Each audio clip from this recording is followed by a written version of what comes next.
recording starts.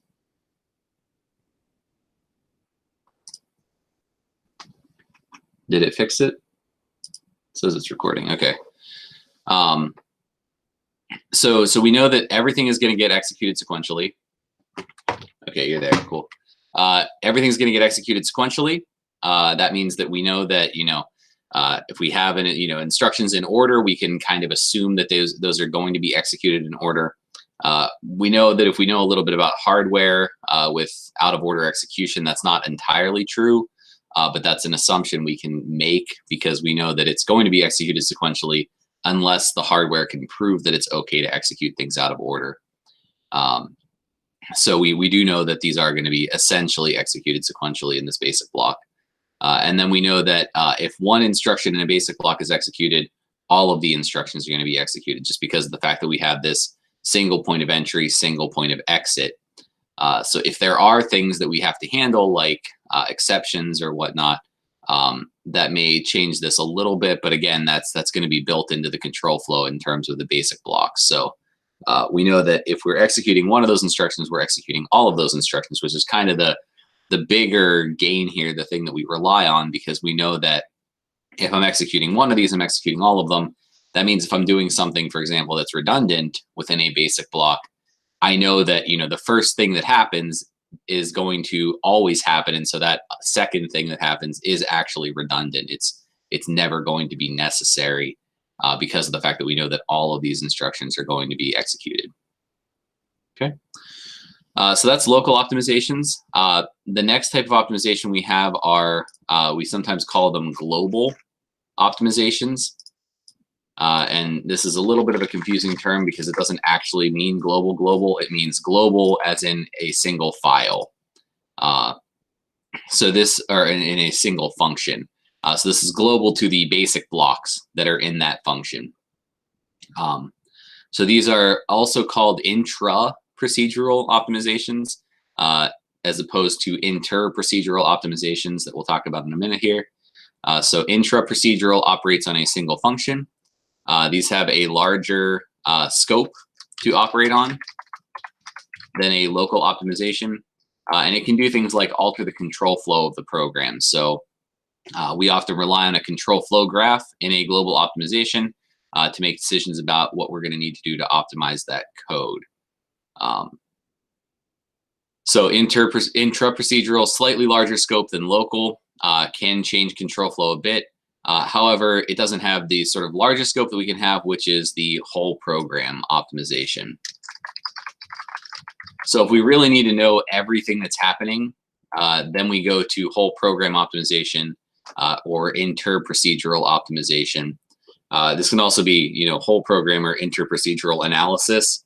So if you look at something like alias analysis to figure out if two pointers are the same or not, you can do, either local alias analysis, global alias analysis, or whole program alias analysis. And when you do these types of analysis, generally, the more that you look at, the better information you're going to get. But the trade-off here is that as we look at more and more code, as we analyze more and more code and consider more and more code, there's going to be a big increase in runtime, right? Because now we have to load multiple files. We have to parse all of those files. We have to look at the IR for all of those files. And then, run whatever analysis or optimization that we need to run on those files. So we will have to sort of look at a lot of different things in whole program optimization, and that means it is going to be more expensive. So in terms of, runtime, we're going to have local is less than global is less than whole program generally. So if you can do something locally, you want to do that optimization locally. If you can do it globally, you want to do it globally. If you really have to look at the whole program, then you fall back to whole program or inter-procedural optimization. Okay. Does whole program and global also cover local optimization? Yeah, so global would also cover local, yeah. So global does local things as well as intra-procedural. Yeah, so global, all of these would be, optimizing things in basic blocks. It's just that, global is looking at a bunch of basic blocks, whole program is looking at even more basic blocks. Okay, thanks. So, yeah. Any other questions on this so far? Okay, so mostly just terms. We'll come back to these, and sort of what I want you to think about as you look at these, different common optimizations this weekend, or the end of the week here, basically for next Monday. What I want you to do is kind of think about, what of these are happening, what can you get in terms of the level it operates at, in terms of local, global, or interprocedural. Would these things be stronger if we did them at an interprocedural level versus local? So kind of just getting a feel for, where you think this might apply in terms of the optimization. And some of them are obvious where it's, if we're working with functions, it can't be a local optimization. But it's worth thinking about, like, how could we do this? Would we want to do this sort of locally? Would we want to do this globally? Would we want to do this whole program? Okay, so let's dig in then to local optimization on a few of these types of optimizations that are sort of important. So the first thing is that, again, these operate on a single basic block. They have well-defined execution semantics, and so that means usually we have very high profitability, very little risk, and are safe because we are able to, the things we're able to do locally, we know that we're not going to interfere with someone else. So there's pretty little risk, and it's likely to keep the same correctness of the code because we're not modifying things, across the control flow of the program. And that, there is a decent amount of profit to be gained here by doing these local optimizations, and then sort of, then in later stages, having the local optimizations sort of allow the global and interprocedural analyses to take advantage of the things that have happened locally. So the first one we're going to look at is value numbering. So with value numbering, we can find redundant instructions within a basic block. So again, keep in mind that we can know that something is redundant because every instruction is going to execute. We can assume they're going to execute sequentially, and we know that there's no control flow leaving that. So if we look at this code here, I'm going to give you a minute or two to sort of parse through this and determine which of these things does not need to happen. So if we look at these four statements here, we have 1, 2, 3, 4. Go ahead and take a minute and look at this and determine if we need to recompute all of these values or not.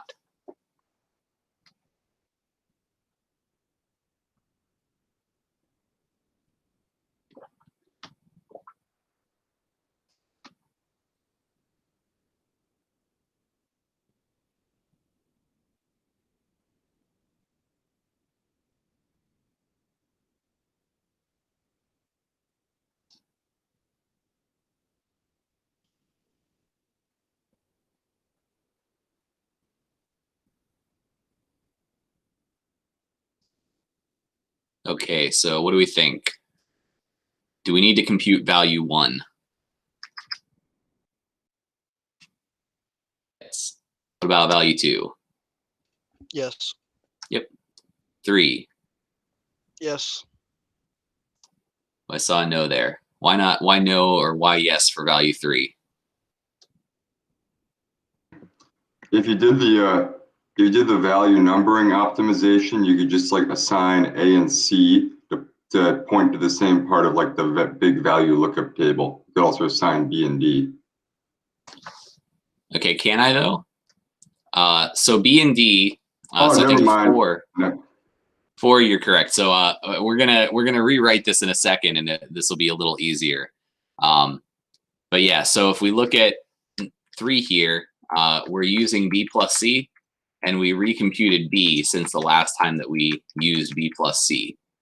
So despite the fact that this is the same sort of lexical value, B plus C, it is going to be a different value when we run the code. And so then this last one here, we can look at and see that D equals A minus D. B is also equal to A minus D, but we don't actually have, we haven't changed A or D since we computed B. So this is okay. Yeah, and don't worry about it. That's why we're working through the example. So what can we do to make this a little more clear?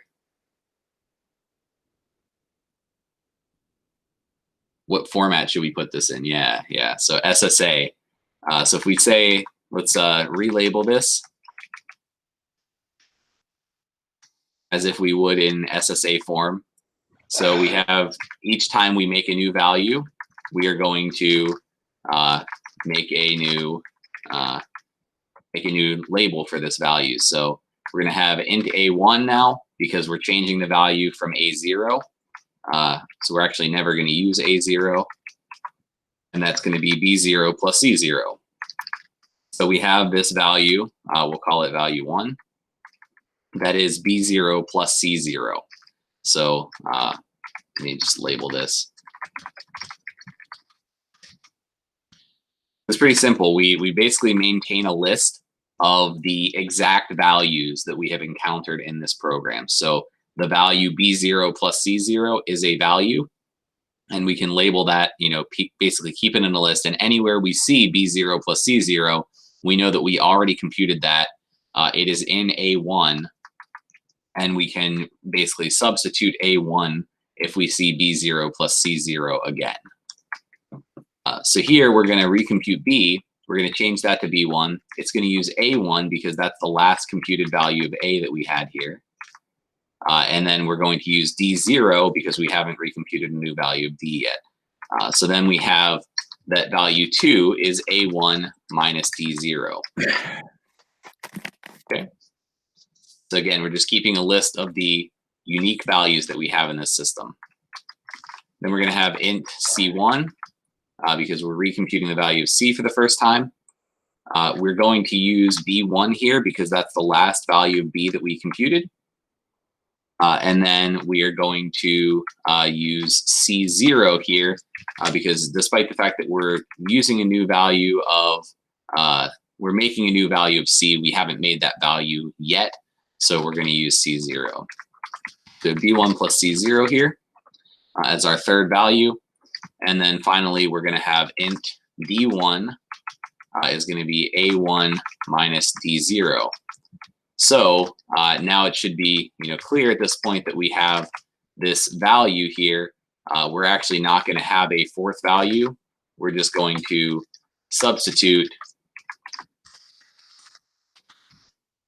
A1 minus D0 with B1 because we know that value 2 is the actual value that we wanted there anyways, so there's no reason for us to recompute this value, or there's likely not a reason for us to recompute this value.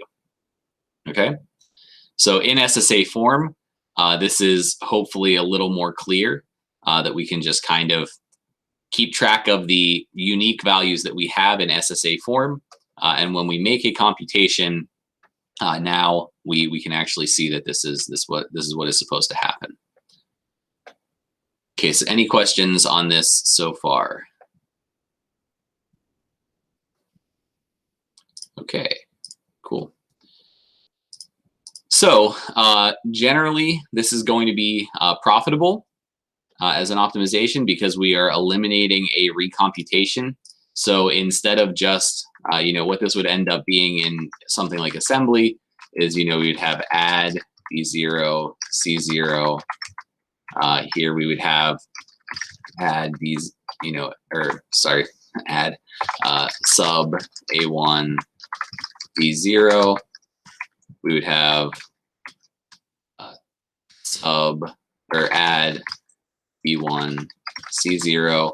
And then here, in terms of the assembly code that we have to write for this, we basically just have to know that, if we have R0 as our target here, like a register R1, register R2. So if we're targeting those registers, we just have to remember that V1 equals R1 here. So we don't have to actually recompute any values here. We can essentially get rid of this instruction because we know that the value that we needed here has already been computed, and that already resides in one of the registers in our system. So the computation that we did here, the subtraction, doesn't have to happen a second time. We can eliminate one instruction from this code, which isn't a huge optimization, but if this is in a loop, That's 1 times the number of iterations that we perform. And sometimes this can lead to further optimizations where we say, okay, well, I already know this value, so maybe I can then figure out that this is a constant or something like that, and further optimize the code. So because of the fact that we eliminate this extra computation here, we might be able to do other optimizations as well. Okay. So the only risk here is that we increase the register pressure. Because of the fact that we are saving that value in a register for a very long time, or possibly for a long time, like let's say we have lots of code in the middle here. If we want to do this optimization, we now have to keep R1 from being used. So lots of code can't use R1. So if we have this register value that's representing some value we've already pre-computed, and we wait a long time to reuse that value, we are essentially getting rid of one of the registers that the machine would normally be able to use for other computations. So we have to be a little bit careful with this, that we don't sort of use too many registers. Sorry, go ahead, Fish. Couldn't you use R1 still? You just can't modify R1? Sorry, yeah, so you can't overwrite R1. That's a better way to phrase it. Yeah, so you can still use R1 in computations. You just can't overwrite R1. So if we have a limited number of registers, that might mean that we do have to maintain that value for a long time. If we do have to reuse R1 for some reason, what we call that would be spilling registers to the stack. So does anyone know what a register spill is already?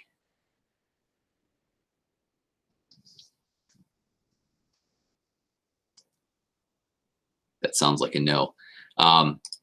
So a register spill is essentially, if we're going to try to save this value of R1, we would do store R1, to some stack location. Maybe we'll write this as stack pointer instead of RSP. So we would store R1 to the stack. We would have this lots of code in the middle, and then at the end we would load into R1, on the stack pointer somewhere. Stack pointer plus offset, like that.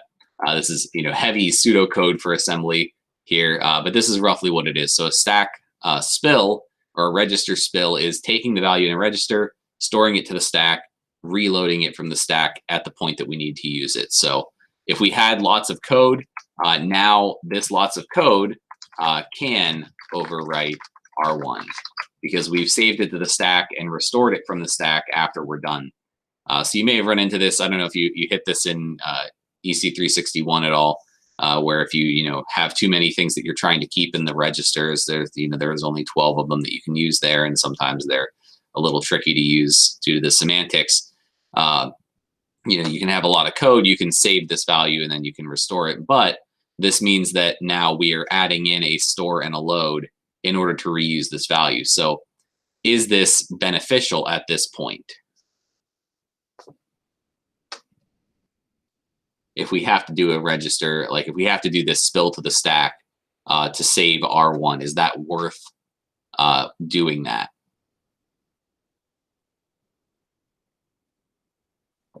I would imagine that it's not.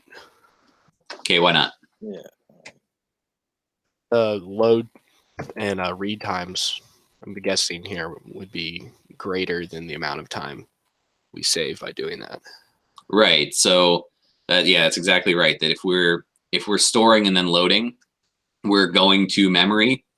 Memory can be anywhere from a few nanoseconds if we're going to a level 1 cache to milliseconds if we're going to DRAM.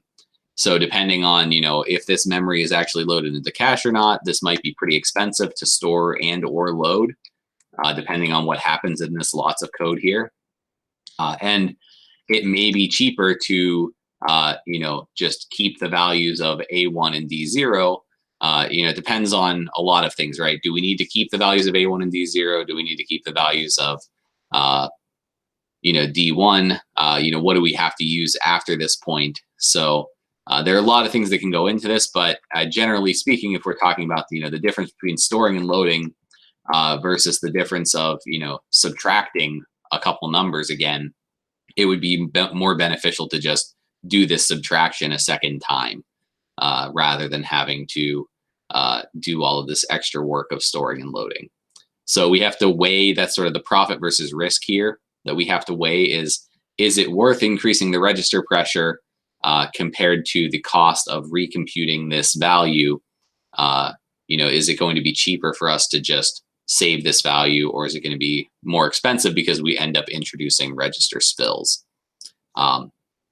So a register spill, again, is storing and reloading a value from the stack to move it out of a register. And it's harmful to performance because it requires an extra load.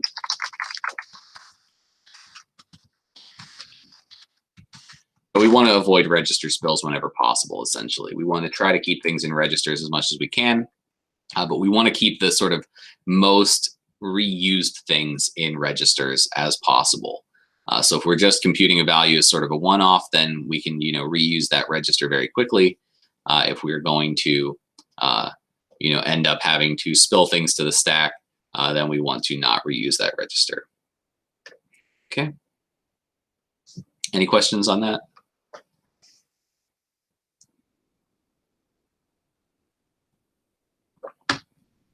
Okay, cool. So this is going through, what we just did essentially. So we record this, hash of operations. Instead of in a list, we actually keeps track of it as a hash map generally, so that we can hash the value. Just because we may have, more complicated values here. Like this may be A1 plus D0 plus, B0 plus C0, right? And then we need to know if this is the same exact thing here, which it can't be in this case due to the SSA making that C1, but we may have something that's much more complicated than just a simple 2-element subtraction.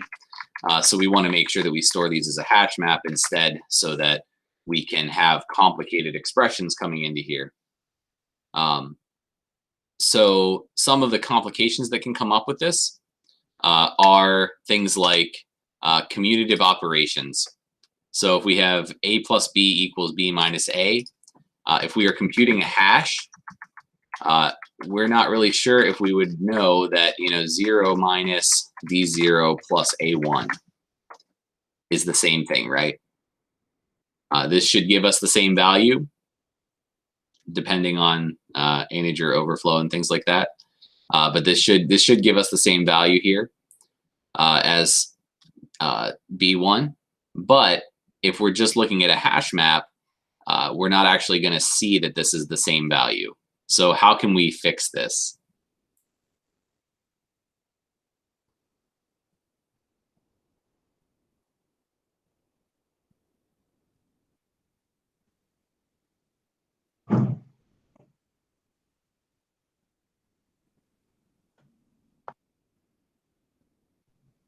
So you're saying see it's the same value as what?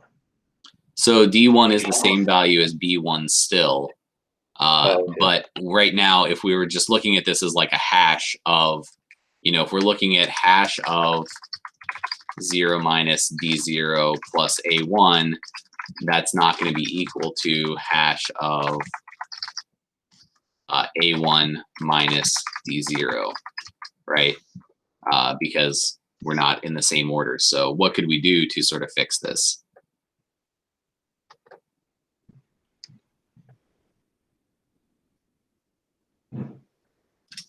We could just store the value of it. If you just compare the values, it's the same. Yeah, if we have the values, if they are constant in this case, we can compare that.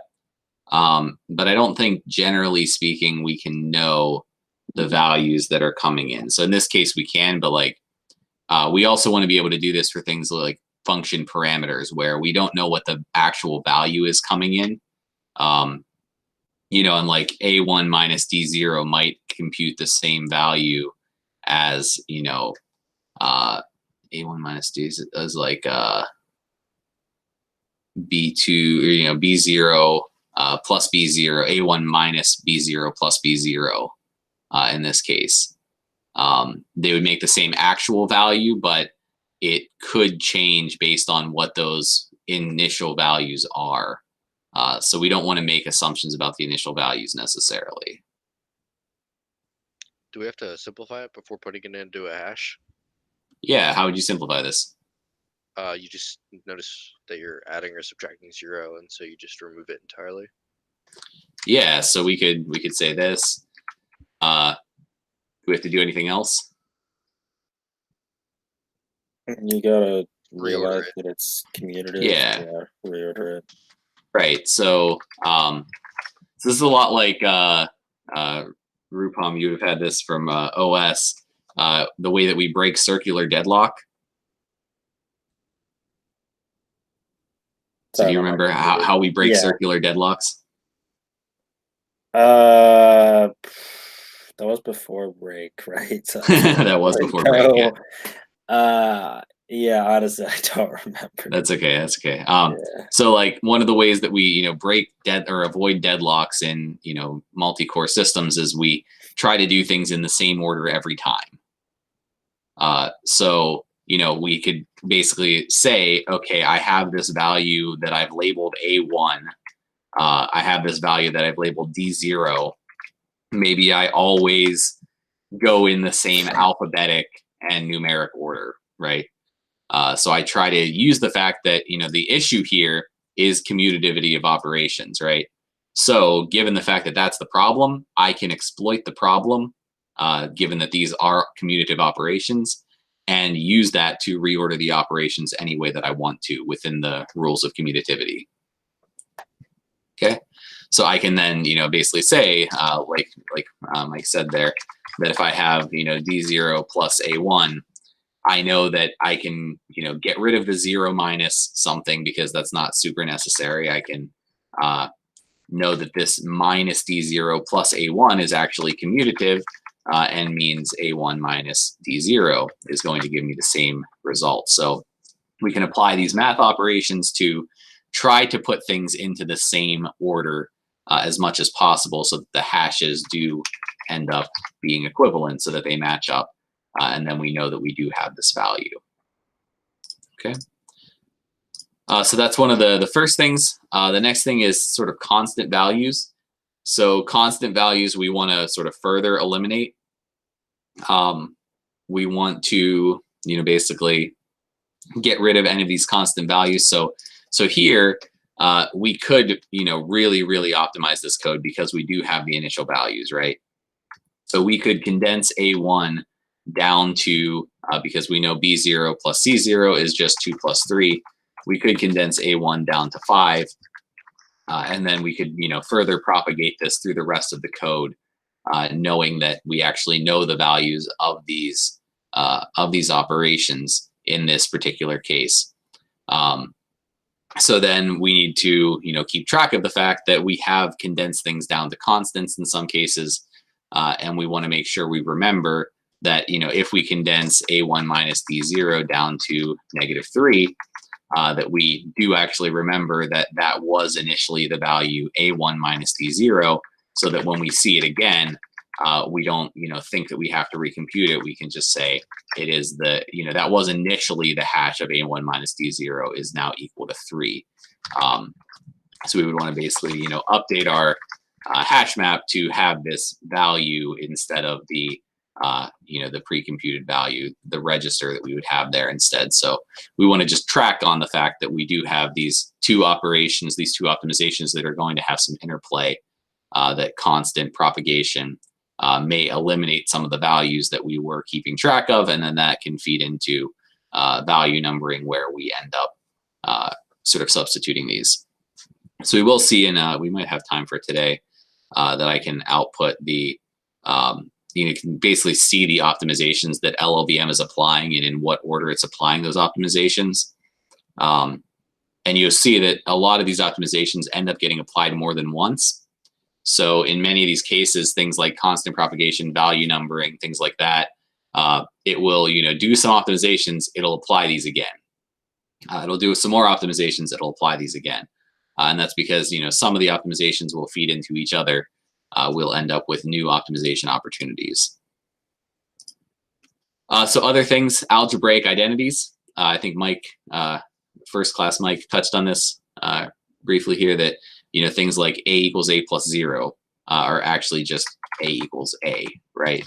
So we want to keep track of those algebraic identities. The good thing is compilers are great at that.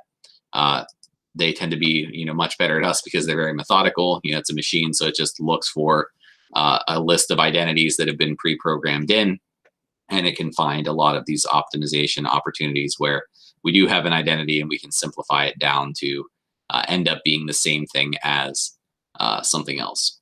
And then finally, pointer aliasing is sort of the final thing that we're going to run into that is a problem.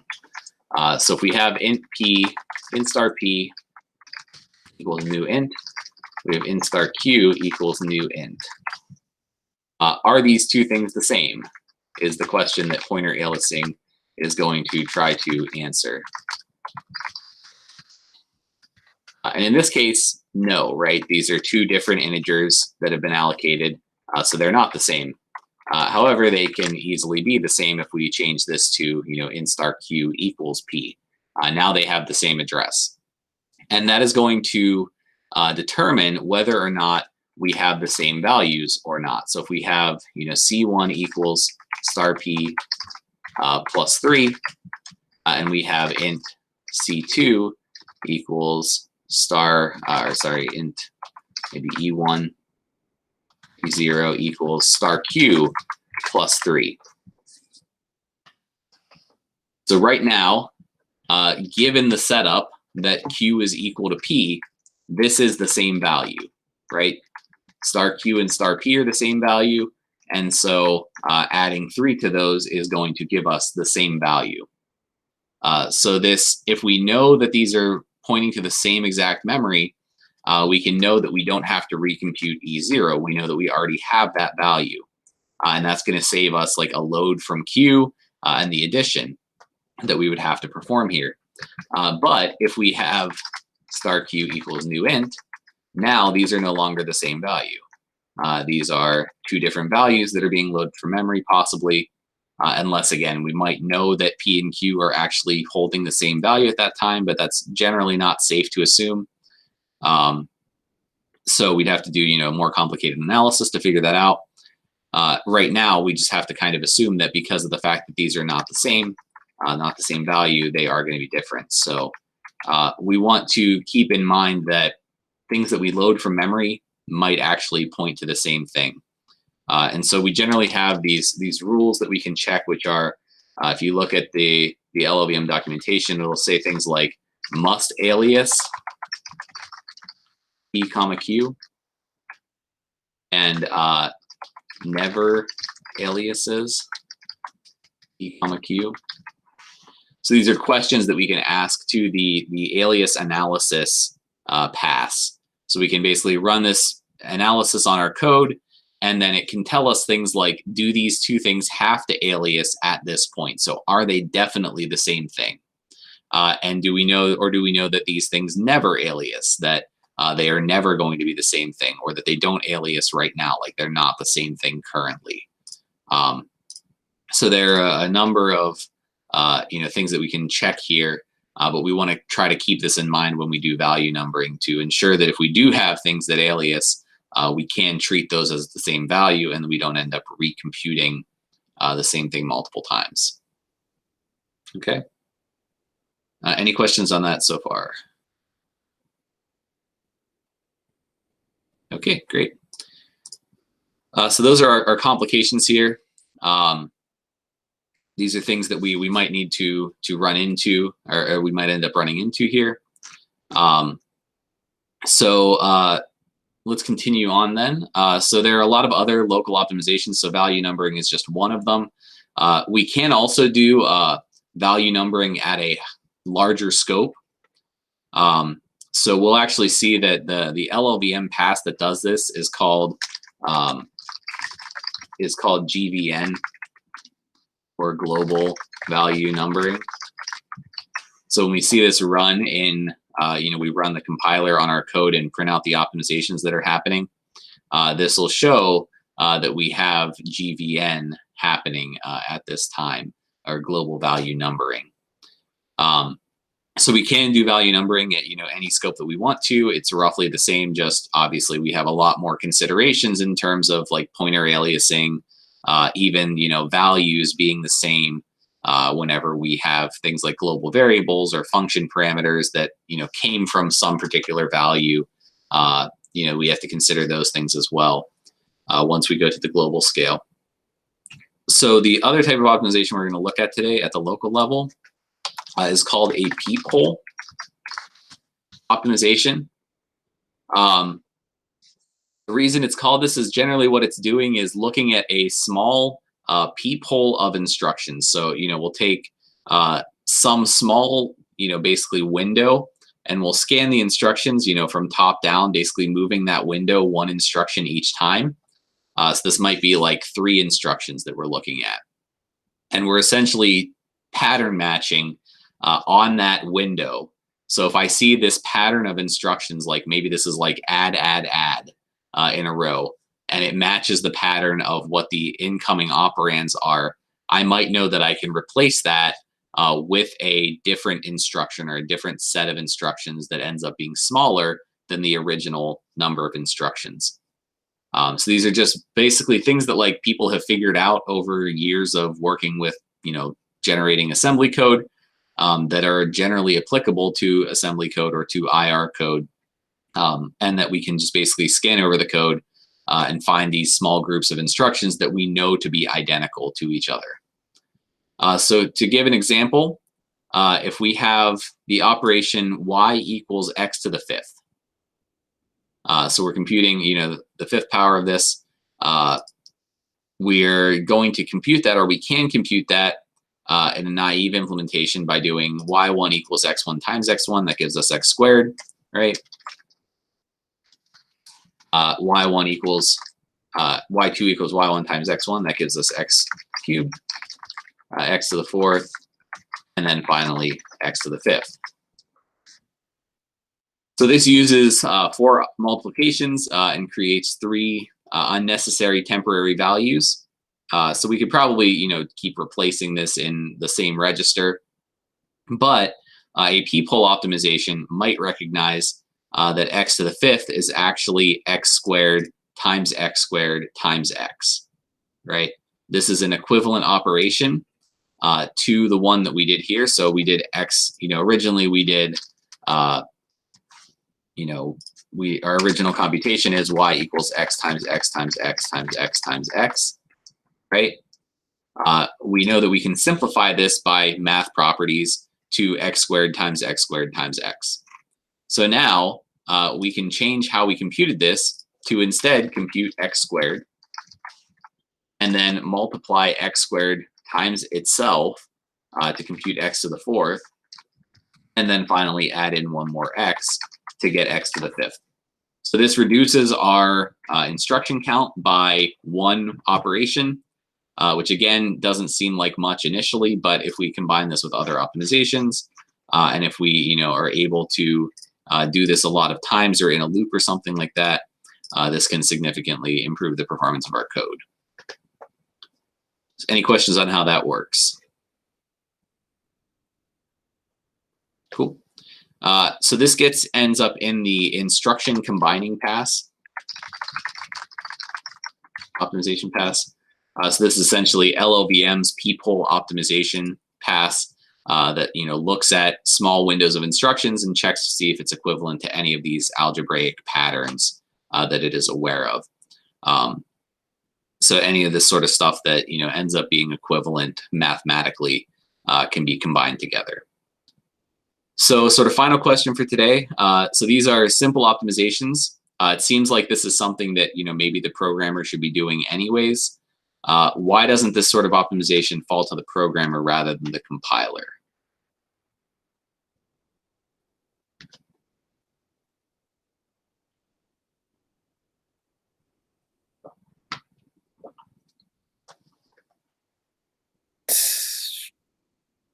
Would that increase compile times to something too drastic? Would it increase compile times? So we end up doing this in the compiler. What I'm asking is why doesn't the programmer just do this? I mean, in general, you can't like trust that every program is going to write optimal code. Yeah, Well, that's some a good programmers, point. some people might write that code, but then other people won't. And so you need to Something check along the for. lines of, What was that, Rubon?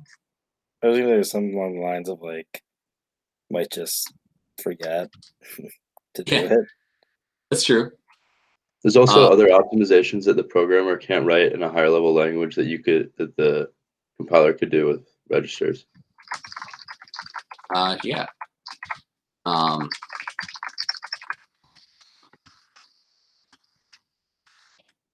Yeah, the language semantics might not permit some optimization.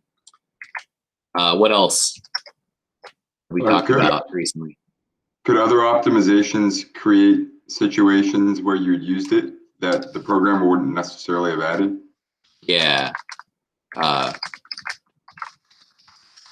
Yeah, so other optimizations might create these opportunities. So, we might do loop unrolling. And loop unrolling might show us that, maybe between two iterations of the loop, we end up incrementing a counter multiple times or something like that can then be condensed into, instead of doing x plus plus every time, we can do x plus equals 4. So there might be things that we do to the code initially that end up showing us that there are additional opportunities to optimize this code. Okay. So yeah, those are all really great answers. The programmer might not write the optimal code.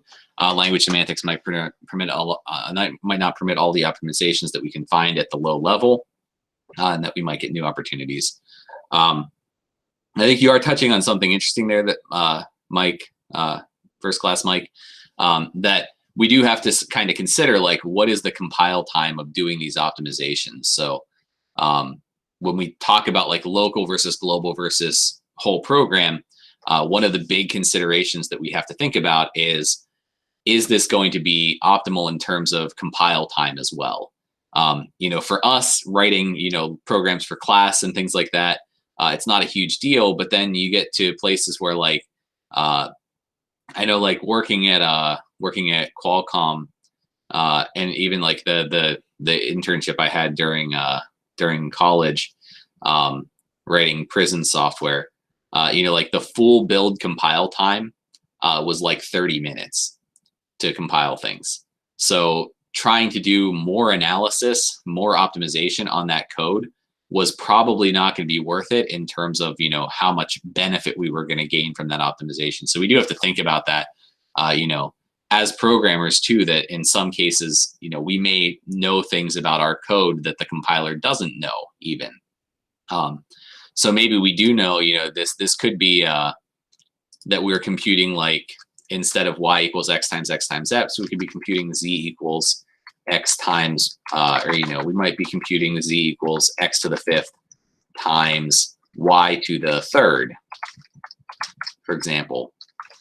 If I know as the programmer that some of the time y is going to be the same value as x, I probably need to write that into the code, because otherwise the compiler doesn't know that that's the case, and it won't be able to figure that out for every conservative case. So there are a lot of times that as the programmer, we do want to try to apply some of these things to the code rather than waiting for it to be able to apply it itself. And I'll send out a video. There's a really interesting, it's a little dry, but it has a lot of interesting stuff in it from MIT on like what can the compiler do for you versus what the compiler can't do for you. I think it's a nice summary of like what as a programmer you need to think about in terms of writing your code. So I'll send that out sometime this week. So to finish up here, we'll get to sort of interprocedural and global analysis on Monday. I wanted to assign common optimization. So this is your homework for the weekend. Basically take 2 of these. There's a list of LLVM optimization passes. I think is what we're looking for. Yeah. So I'll post this into the notes here so you have this to work from. Basically go from this link. You can look up the particular pass. You might have to like, do a Control F to, find the exact pass that you're looking for. Like inst combine if you're looking at combine redundant instructions. What I want you to have is, basically a short description of what this does and maybe a code sample of where this would apply. So we'll do the same thing as we did for code shape. We'll do a snake draft of things. So let's start with, I'll just go by the list of people here. So Fish, you're first.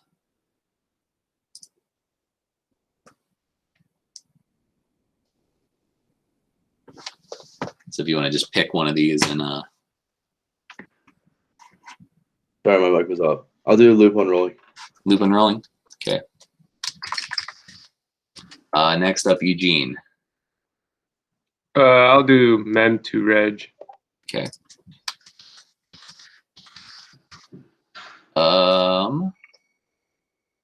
First class Mike. I'll do dead code elimination. Okay. Youngster Mike. Tail call elimination. Tail call elimination. Rupam.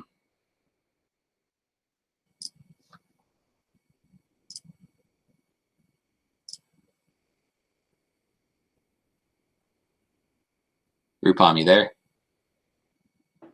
Sorry, my mic was muted. I'll Yeah. do inlining. Inlining? Okay. Yep. And Tom. I'll do instruction combining. Okay. And then I will take vectorization. And what else do I want to take? I think reassociation is difficult, so I'll take that one too. Okay, Tom, going backwards.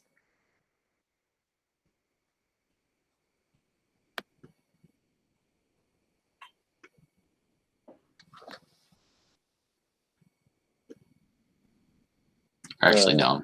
I'm not going to take reassociation. I'm going to take value numbering because we already covered that. So, Tom, if you want to pick another one.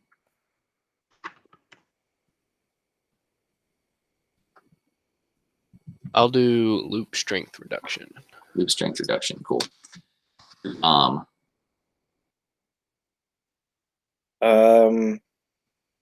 take constant merging. Is that just like if you see 2 plus 3, it combines them to 5, or? You can look it up in here. Okay. So I think const merge should be somewhere there. But yeah, you can see how maybe how it's different than constant propagation as well would be good. Okay. Youngster Mike. Reassociation. Reassociation. Thanks. First class Mike. I'll do constant propagation. Constant propagation. Okay. Maybe confer with Rupam about how this is different than constant merging, if you don't mind. And then Eugene. That loop invariant code motion or argument promotion. I guess argument promotion. Okay, and then Fish, you're left with loop invariant code motion. Okay, cool. So those are your assignments for Monday. Please make sure it's just really, I want a brief description of what it is and maybe a code sample. If you want to send me a code sample, if it's easier for me to just present each one, that's fine. But yeah, this is your homework for Monday. Just both of these things. Sorry to keep you a little late. We will reconvene on Monday. See you then. Boogity.